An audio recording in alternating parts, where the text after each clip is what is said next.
Olá, sétimo ano, tudo bom com vocês? Eu sou Samantha, professora de Geografia, e hoje vamos dar continuidade ao assunto que iniciamos na semana passada, chamado Formação do Território Brasileiro. Na semana passada eu trabalhei o aspecto mais a formação do povo brasileiro, tá? Agora nós vamos entrar na formação do território, tá? Mais ou menos as feições do território.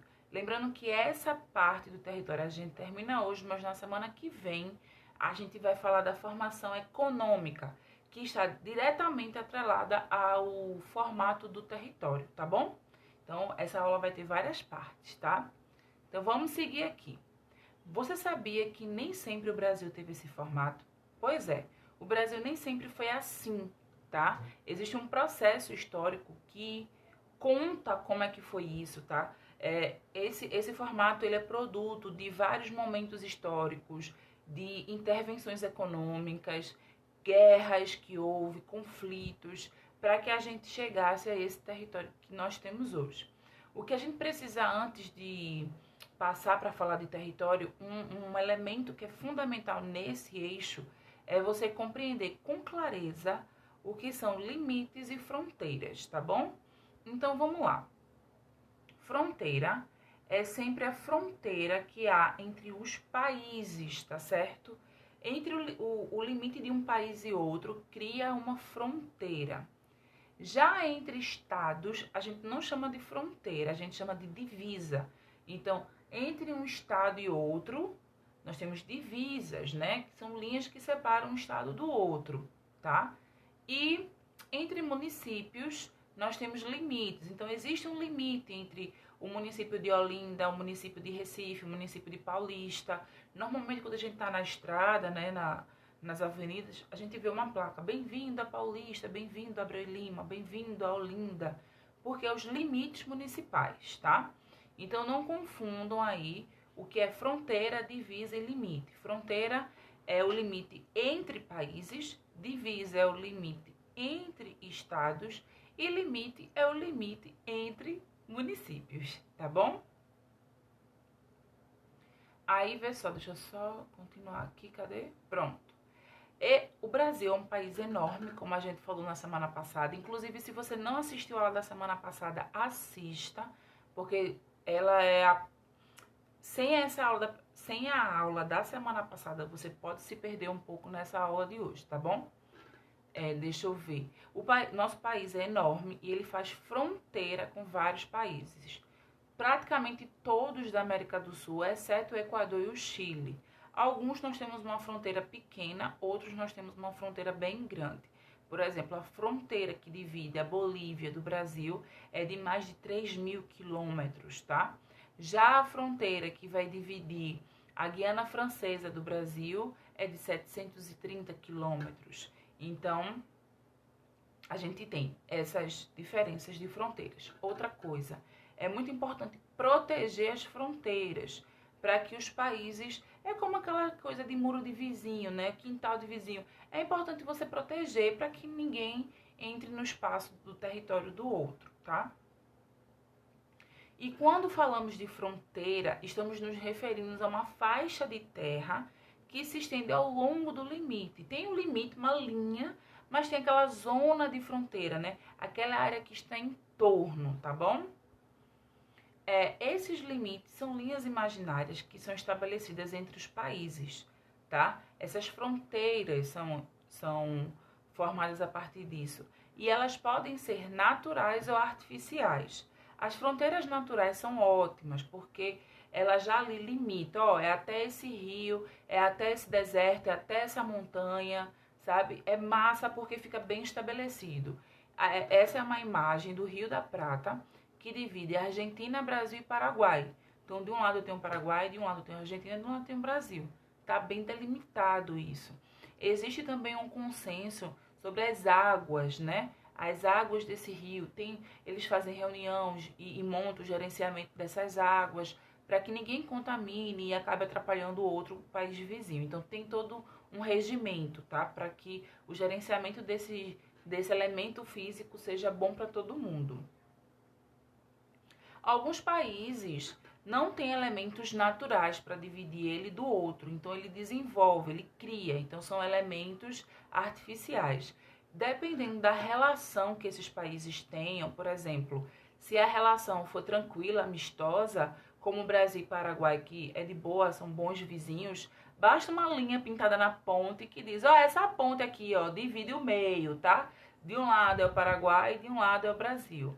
Se a relação não for tão amistosa, for uma relação um pouco mais assim de conflito, então eles estabelecem alguns muros, cercas e assim sucessivamente, tá? Mas uma divisão, uma fronteira artificial pode ser até uma linha no chão, às vezes uma estrada, né? Tem um ponto entre o Brasil e a Argentina que é uma rua, Então, de um lado da rua é Brasil, do outro lado da rua é Argentina. E quem mora ali fala português, fala espanhol, porque tá ali naquela zona de fronteira, tá? Bom, mas vamos falar da formação territorial do Brasil, né? No início, né, o Brasil, ele não tinha um formato muito definido, porque os povos indígenas ocupavam aquele território e ali ele ficava. Existem alguns registros para quem é pesquisador, para quem estuda isso, eles conseguem verificar que algumas tribos tinham, né, nem tribos, algumas etnias indígenas, eles tinham sim alguns registros de território, de limites, mas não é muito, assim, não está muito oficial. Outra coisa, entre eles sabiam, até tal ponto é a tribo tal e até tal ponto é a tribo, né, outra tribo. Então, quando os europeus chegaram, eles ocuparam a região litorânea ali do Nordeste, né, ali por Salvador. Quando eles chegaram aqui, já existiam muitos indígenas, a gente já viu isso na semana passada, grupos tais como Aruac, Tupi-Guarani e Jé. Devido a alguns estudos, é possível organizar esses grupos e perceber mais ou menos a área de ocupação desses grupos. Então, a gente tinha vários grupos tupis, que está marcado em amarelo, e vários taquias, que estão marcados em azuis. Então, havia vários grupos, esses grupos ocupavam territórios definidos, tá? E eles se organizavam, eles conseguiam se estabelecer. Lembrando que os grupos tinham línguas, hábitos alimentares, tradições e religiões distintas, né? A gente já viu isso na semana passada. E aí o que acontece? Nesse processo de ocupação dos portugueses, os portugueses chegaram e foram ocupando. Quando eles chegaram aqui em 1500, eles, ficou meio assim de boa, extraíam pau-brasil, levava, não tinha intenção de ocupar, né? Só vinha para pegar o pau-brasil e levar, pau-brasil e levar. Lembrando que o pau-brasil ele foi muito importante nessa época porque ele tinha um pigmento vermelho e ele conseguia pintar, né, as roupas de vermelho. E o pigmento vermelho era difícil de se encontrar antes e tecidos vermelhos eram muito caros. Então, quando os portugueses chegaram e viram que dava para extrair o pigmento vermelho daquela planta, eles começaram a levar a rodo, né? E essa exploração detonou bastante a floresta, a Mata Atlântica. Mas aí eles só realmente se estabeleceram aqui em 1500, deixa eu dar uma olhada aqui, eu vou voltar, tá? Eles passaram a se estabelecer de fato em 1534. Tá? Antes disso, entre 1500 e 1534, não tinha povoamentos, eles não se estabeleceram de fato, eles iam e vinham. Mas aí o que aconteceu? Enquanto Portugal estava explorando, a Espanha também estava. Estava tendo um conflito entre eles. Então o Papa Alexandre VI, ele disse, pessoal, vamos organizar isso aqui. Daqui de Cabo Verde, como vocês estão vendo aqui, deixa eu pegar uma coisinha aqui para marcar. Deixa eu ver se eu consigo pegar. Ixi, voltou. Aqui, agora. Ó, daqui de Cabo Verde, eu vou contar 370 léguas. E vou traçar um meridiano, tá? E ele pegou o mapa do mundo, pegou Cabo Verde, marcou 370 léguas e fez um risco, tá? Fez um risco, vrá. Esse risco ele chamou de meridiano de Tordesilhas. E aí ele disse, do meridiano de Tordesilhas, todo o domínio a leste é português. e todo o domínio a oeste é espanhol. Beleza. Então, a primeira divisão territorial que o Brasil sofreu foi o Tratado de Tordesilhas ou Meridiano de Tordesilhas. Essa divisão estabeleceu o limite para Portugal ocupar.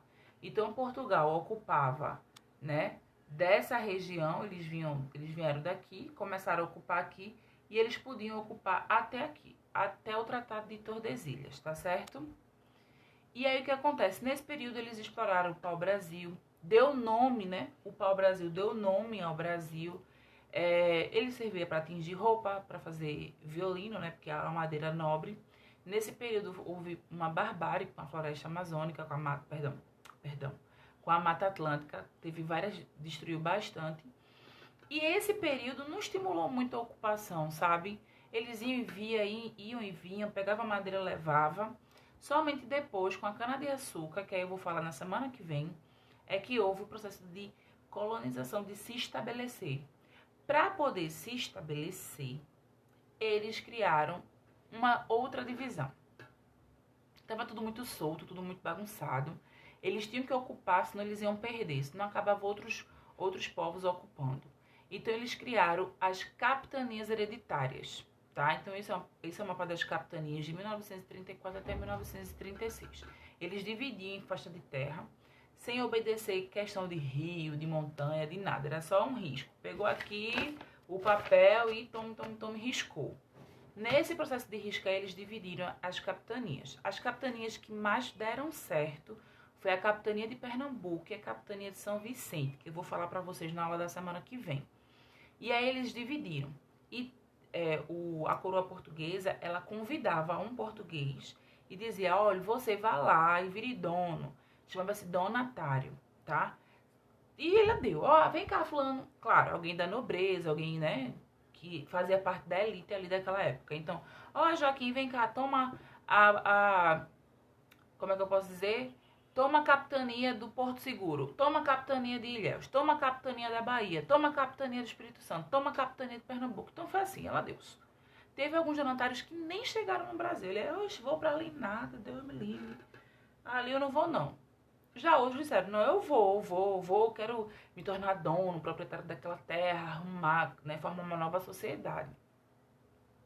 E aí a gente vai ter todo um processo de mudança, tá? Então, vocês estão vendo aqui esse gifzinho mostrando para vocês mais ou menos esse processo de formação do território brasileiro. Desde as capitanias hereditárias até a formação mais recente, tá certo?